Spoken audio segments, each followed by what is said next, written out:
Okay, here we go. We are live. Hi, everybody. How is it going? I am Hannah Williams from Salary Transparent Street.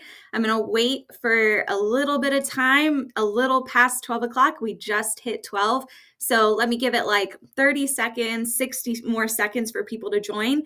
We have a quick webinar that we're going to go through. So want to make sure that everybody is on and able to get this awesome information that we're going to go through before we get started. So we are also going live, platforming live right now on Facebook, LinkedIn, and YouTube. So I'm going to be kind of bopping in and out through the different places that we are live right now, just making sure that I am taking account of different questions that are coming through. We will have time at the end for questions. So just keep that in mind. All right, let me pull up this YouTube. Okay, we are live on YouTube. Awesome. Cool. Let me just check that the LinkedIn is going. Looks like it is. Facebook is going. All right. Let's take a look at the time. It's 12 o'clock. I'm going to wait till 12:01 to get started. But if you are joining us right now, hello. Hi, I'm Hannah Williams. You may have seen me as the face of Salary Transparent Street. I'm the girl asking people what they do and how much they make. I started this channel after finding out that I was underpaid, and it's just been my passion ever since to make sure that other people are learning what their market rate is and being paid what they deserve, because we all deserve it. We all deserve to be fairly compensated, and talking about our pay is the first way to make sure everybody else is too. So I put together this quick workshop that we're going to go through. We have 30 minutes together. We're going to get started right now because we're going to go fast. So let's go ahead and get started. Let me make sure that I am giving you enough time to make sure that the slides are correctly populating and I'm not rushing through this. So like I mentioned before, hello, if you are just joining us, I am Hannah. I'm the founder and CEO of Salary Transparent Street. I ask people what they do for a living and how much they make. So I put together this workshop to make sure that y'all can also learn how much you make. And so we're going to go through really what is the definition of a market rate, what are the important factors to be aware of when calculating your market rate, and then really importantly, what we're all here for, how do we find our market rate? Once we know, what to look for, what we need, how do we find it, and how do we get a confident number, a number that we feel very confident about? And then we're going to go through quick next steps. We don't have enough time today to go over, details for salary negotiation, but I do have a ton of resources for you at the end that I will share that will no doubt help you. So let's go ahead and start with the introduction. I've already introduced myself, but I'll repeat it again if you're just joining us. I am Hannah. I'm the founder of Salary Transparent Street. I started this channel after finding out that I was underpaid before becoming a content creator. I used to be a senior data analyst. I used to work as a government contractor right outside Washington, D.C. And I found out that I was making about $20,000 to $25,000 less than my colleagues and my peers in a similar market. So I started this page because I wanted to make sure that other people were not going to be in similar situations that I was in, meaning that finding out you're underpaid, being stuck there, feeling a little hopeless, that is not a place that we all want to be. And so I wanted to make sure that I could use my experience to teach others how to not only determine their market rate, but find a way to make what they deserve once they determine whether or not they're fairly compensated. So that's what we're going to go through in this workshop. Now, a quick homework, like what you'll need, just quick notes. If you signed up for this workshop on our website through our link in bio and, you actually signed up, it was on your calendar, then you are on the email list to get these slides and all the resources I'll mention after the market research, after this workshop is over. If you're joining us live on LinkedIn, Facebook, or YouTube, and you did not submit your email to be on this list, you can go do so right now. You can go to our website, salarytransparentstreet.com, go to the links tab or any of our link in bios on our social platforms. Just submit your email there, and then I'll make sure that I can also email you the information after this workshop is done. Okay. Other than that, you really just need to listen. If you want to take notes, please feel free. You can take pen and paper, but you will be getting these slides, a live recording, and all the resources I mentioned after the fact. So let's go ahead and get started. So What is a market rate? The definition of a market rate, the hardcore definition, is it's the going rate that the employment market is willing to offer for your role. It's basically what is your role worth in today's market. And what's important to remember about this is that there are several factors that determine how much you are worth. And sometimes that is going to change year after year depending on how the market looks for your role.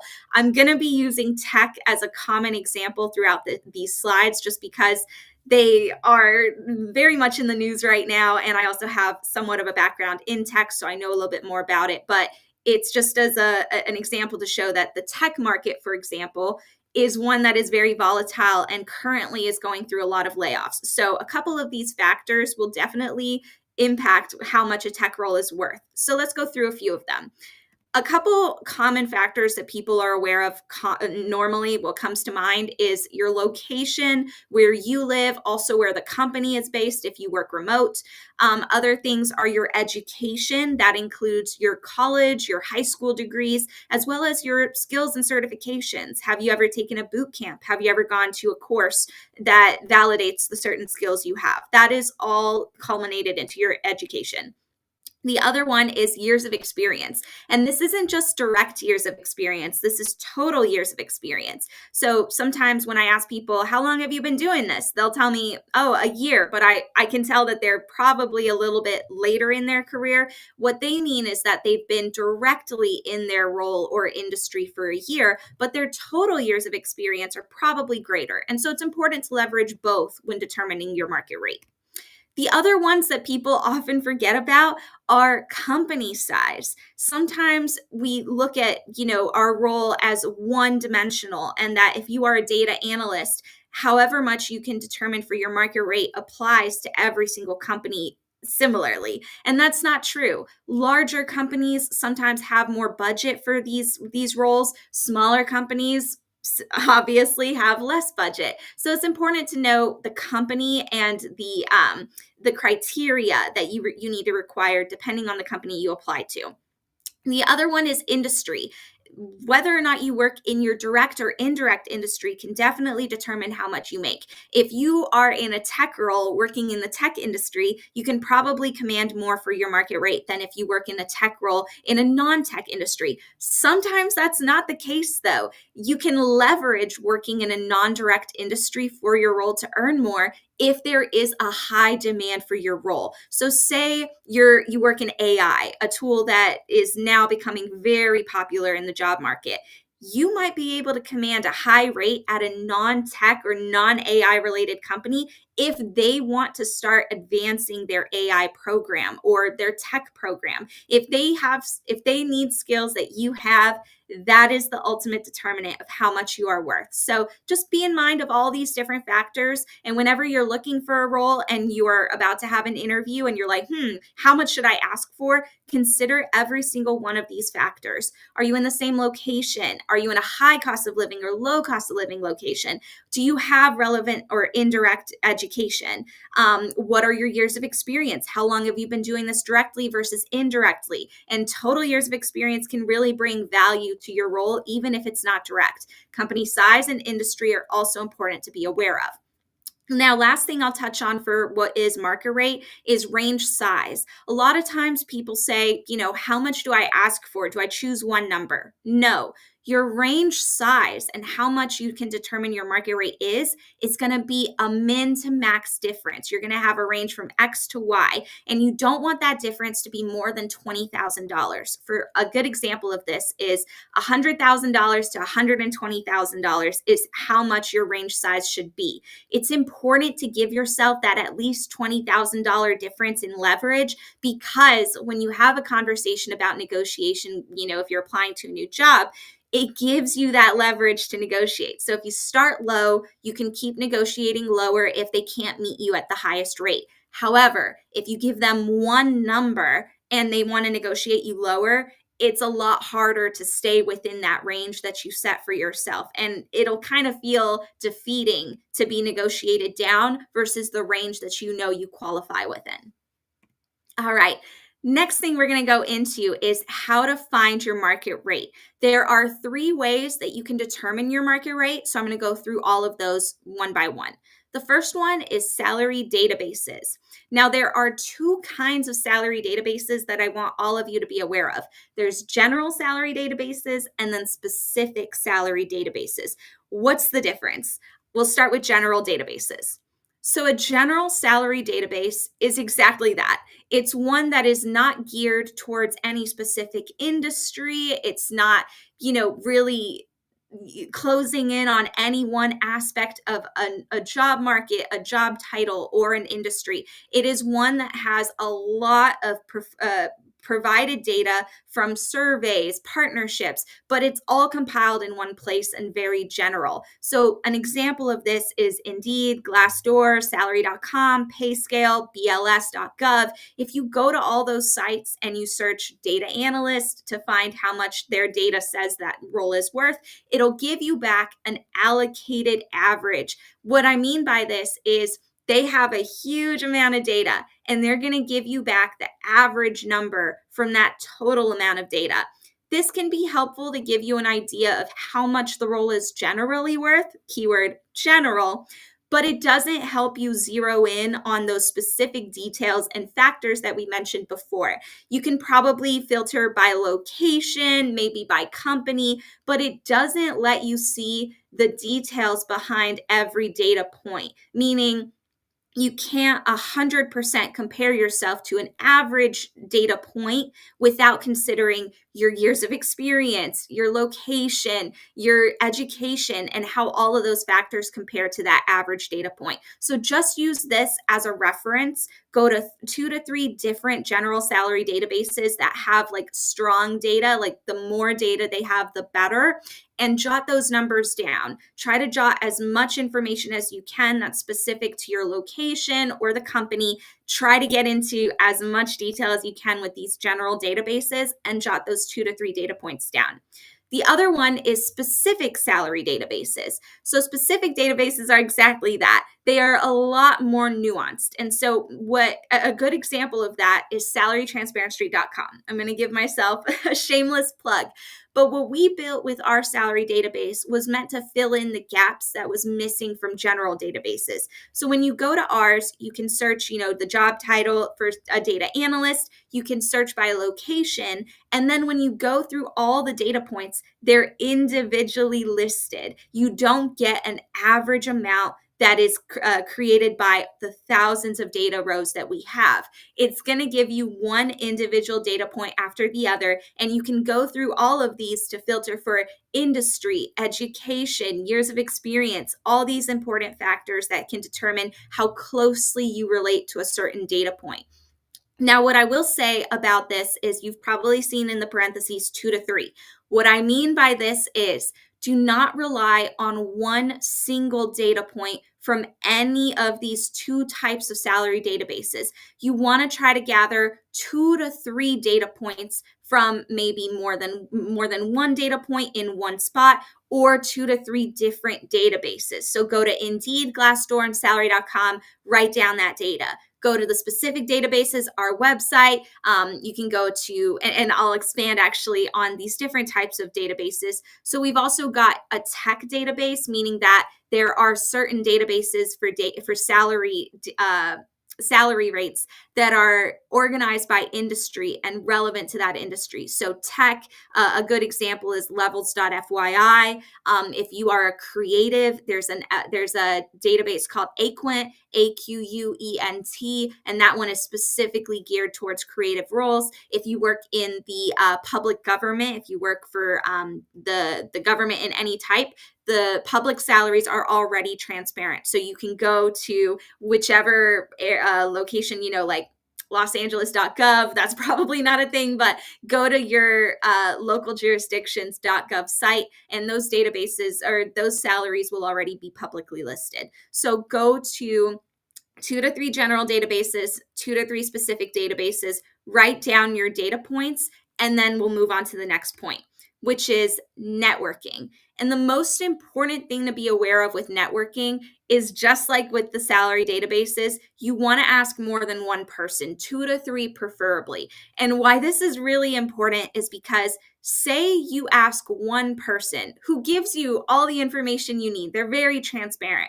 But what if that person is underpaid and doesn't know it? Now you have just asked them to baseline your own data or your own salary, and you're already pushing yourself back because they're underpaid as well. This is why it's so important to consult more than one person and more than one source, because a lot of us are not sure how fairly compensated we are. But until we start normalizing these conversations about pay and having them willingly with one another, we're not going to have those answers. So you need to do your due diligence with research and make sure that you're consulting more than one person. So how do you do this? The most obvious way is to ask your coworkers. If you have a coworker who works in your specific department, as closely related to your role as possible, you should be talking about compensation with your colleague. The best way to do this is to take them out of the office, off company time and property, and invite them out for coffee or lunch. And I'll do a quick plug here. Thank you so much to Capital One Cafe, who is our sponsor of these workshops. And what I mean by that is, no, I am not trying to sell you a credit card. They strongly believe in the power of conversations about money. And so they are friendly, very kindly sponsoring these workshops and allowing us to put them on for free for all of you to make sure that we are having these conversations about money. So bringing this back, Capital One cafes are a really great place to bring your colleague to talk about money. You can have coffee and talk about money in a financial institution that is very welcoming, very friendly, and can answer any questions you have about your finances. So that's a great place to go, but make sure that you're having these conversations off company time and property, because you want to limit as much retaliation from your company as possible. And we do know that there are some bad actors in the work sphere right now. Another way that you can network is through social media, primarily LinkedIn. We literally have a worker's glossary at our fingertips with LinkedIn, meaning that we can connect with anyone in a certain role that really intrigues us or at a company that we want to work at directly through a DM. So if talking in person about money and how much people make makes you really uncomfortable, start with social media. You can reach out on LinkedIn, and there's also other avenues on social media to leverage, like TikTok, Instagram. There are tons of creators right now that still work their full-time jobs, but create content on the side about their jobs. I used to be a creator talking about how I got into data analysis before I started Salary Transparency, and after finding out I was underpaid, and I realized we needed to have these conversations. So take advantage of people that are on social media already being transparent, because the fact that they're already being transparent tells you that they are much more likely to answer questions that you have, and they're really approachable. They're there as a resource. So take advantage of it. Reach out to them. The other way that you can find out how much you are worth is by checking salary transparency laws. This is one of my favorite tricks in taking advantage of legislation that already exists and making it work for you. So there are about 12 to 16 states right now that have salary transparency laws. And what is a salary transparency law? It is literally a law that requires companies that usually have more than 5 or 10 employees to list how much they are going to pay open roles, promotions, or transfers. And these laws all have varying language and regulations that you should be aware of depending on the state. So this is a link right here in the slides that will take you to our website, or you can go right now to salarytransparency.com. We have a blog post that literally lists out every single salary transparency law, not just limited to transparency, but also pay secrecy, reporting requirements, all listed by state. So if you are not sure if your state has a law, be sure to go to our website and check. But if your state does not have a pay transparency law, this is how you make it work for you. What you're gonna do is you're gonna look up similar states near you that have pay transparency laws. So for example, I live in Alexandria, Virginia. Virginia does not have a pay transparency law. DC just passed one, but it won't go into effect until June. The closest state to me right now that has an active pay transparency law is New York City. Why it's important to look at New York City for me is because I want to look at a state that has a pay transparency law, but is also B, as close as possible to my cost of living. So if I looked at roles in, say, Colorado, which has a pay transparency law, but a much lower cost of living, I wouldn't be able to, I mean, I can adjust, which is what I'll get to, but I want to try to find a reference that's as close to me as possible. So what I would do is I would go to job listings that are available in New York City or New York, and I would find the relevant roles that have pay transparency included within them, and then adjust for cost of living. For me, the cost of living is very similar, so it wouldn't be much of a change. But say you live in a state like Colorado that doesn't have very many neighboring states with pay transparency laws. You can look up roles in California, New York, any other state that has pay transparency, and then just put that number for the role that they're hiring for into a cost of living calculator, which is also included in a link in these slides right here. So to reiterate, if you are joining us late, I will send over a recording of this call and these slides. You just have to make sure that you are on the email list for that. So if you go to our website, go to the links tab or our link in bio on any of our social platforms, sign up for the webinar, put your email there. I will be able to get you those slides. Otherwise, I won't be able to because I won't know your email. So if you want the link to the cost of living calculator, the salary transparency laws, be sure to sign up so you don't miss out on that.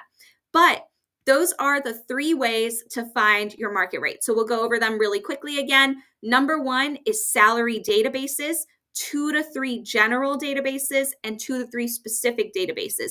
Jot that data down, move on to networking. Now you want to talk to your coworkers, you're going to want to talk to people on LinkedIn, and you're going to want to talk to as many resources you can find on social media as possible. And you're going to ask every single person the same thing. What do you do? How much do you make? How did you get here? Did you negotiate? All the things to learn as much information as possible about how they ended up at that certain rate. Okay? Third way, if you really need to find more information, is to check salary transparency laws. You can either find roles near you if you have pay transparency laws active in your state that lists the salary, so you'll have upfront transparency. If you don't have that, you can just find these roles, put it into a cost of living calculator, and calculate how much that role would go for in your state. All right.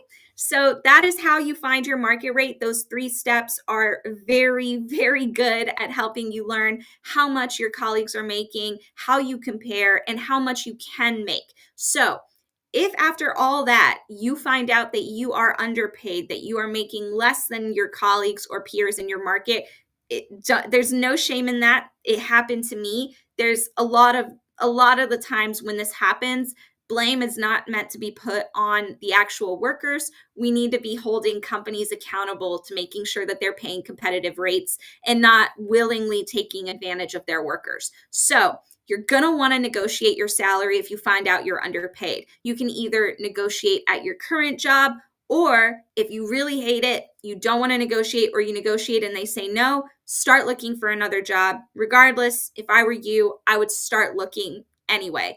The best piece of advice I ever got in my career was actually from my dad. And he told me that you want to take every single interview, even if you're not interested in the role, because it's going to make you a lot more comfortable at interviewing and inherently better.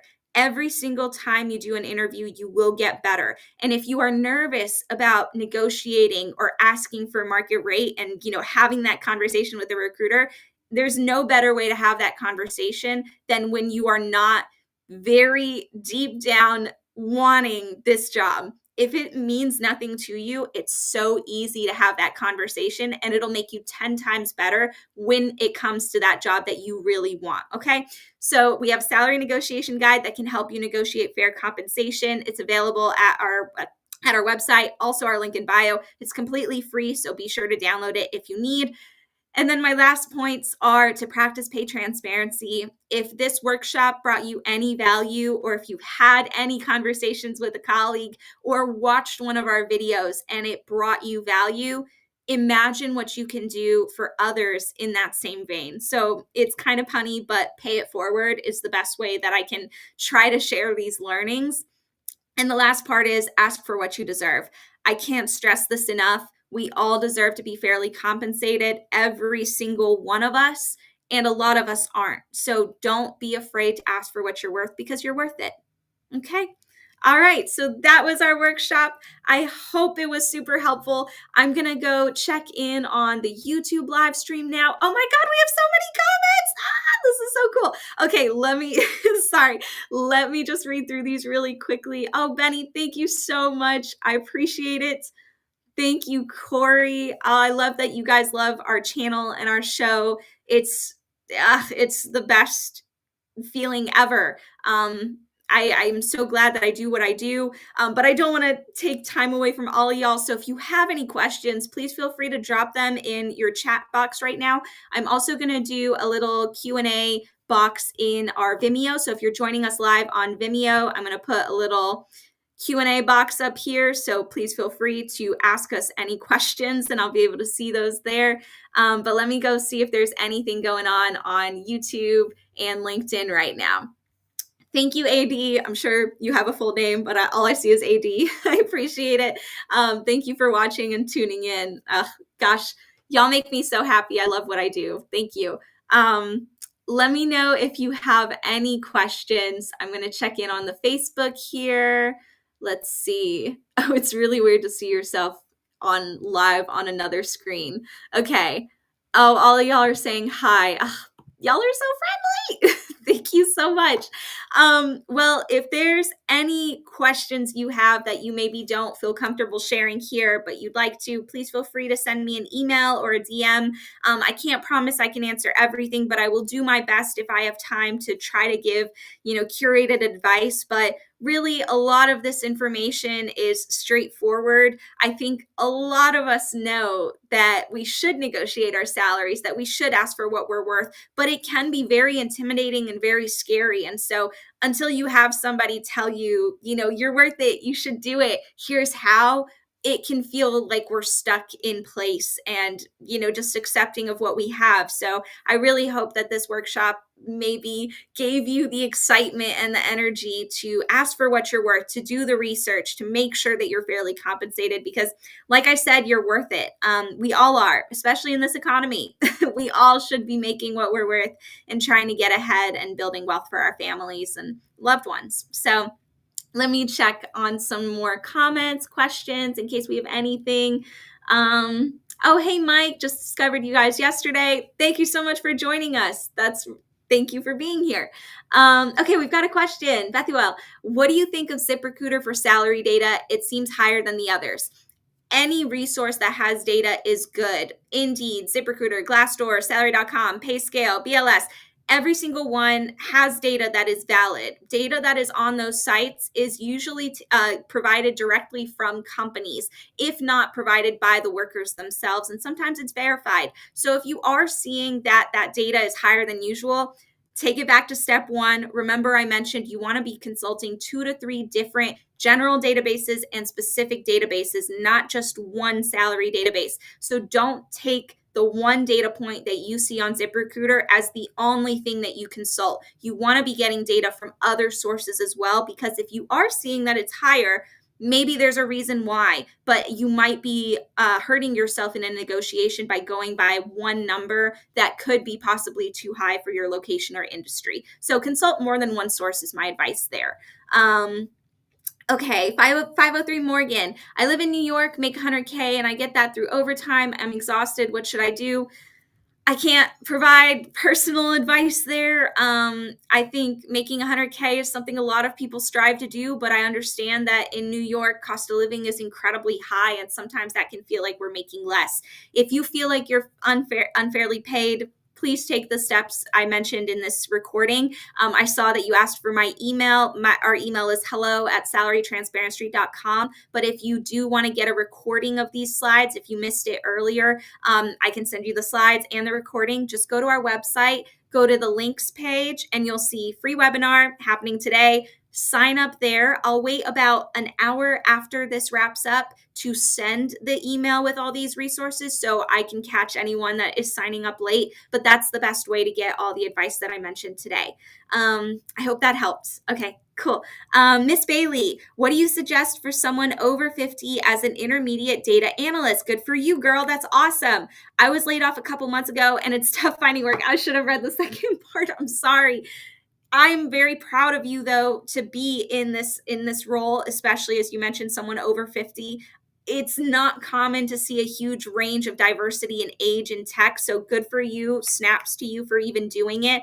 And I promise you that what goes down comes back up. Please know that if you were laid off, there is always a light at the end of the tunnel. It can be very difficult to see that. I was never officially laid off, but I was reallocated on a contract that lost funding, so I kind of lost my job, and I 100% know what that feels like. It's very scary.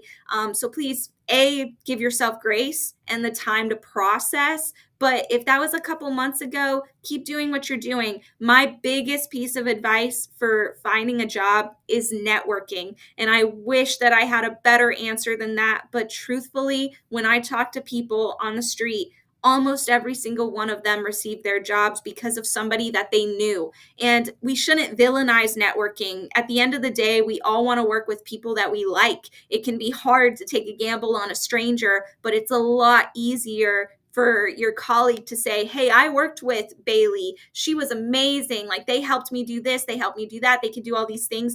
That recommendation is going to go so far in helping you secure a role. So I would strongly recommend going to as many data analysis specific or tech relevant or industry relevant networking events that you can. Sometimes conferences, summits, happy hours. Look up those events on Facebook events, Eventbrite. Those are great places to find these events. But also reach out to people on LinkedIn. Tell them your story, tell them what you can do, and advocate for yourself. We can only ever change our situation by fighting for that change. We can't expect others to make the change for us. So we really just need to hit the ground running. And I really am rooting for you, crossing my fingers that hopefully in a couple weeks or a couple months, you'll come back and tell me, I got a job. And it'll be a great day that we'll celebrate. So I hope that helped. Okay. Bethuel, just want to say Capital One Cafe is a neat place to work from. Absolutely. I 100% agree. Love Capital One Cafes. We actually, if you are in New York, if you're listening to this and you live in New York, we will be in New York hosting a couple more free events on, I believe, February 28th to the 29th and March 13th to the 14th at the Herald Square Capital One Cafe. So keep an eye out for events happening there. But here we go. It is 12:32. I will let you all get some time back for your lunch. I really appreciate you all joining me today. I hope this was helpful. If you want to get these links and everything, make sure you put your email in to our link in bio website, submit your email for the webinar, and we'll send you all these information and resources. But thank you so much. I will talk to you all soon, and I'll see you on the web.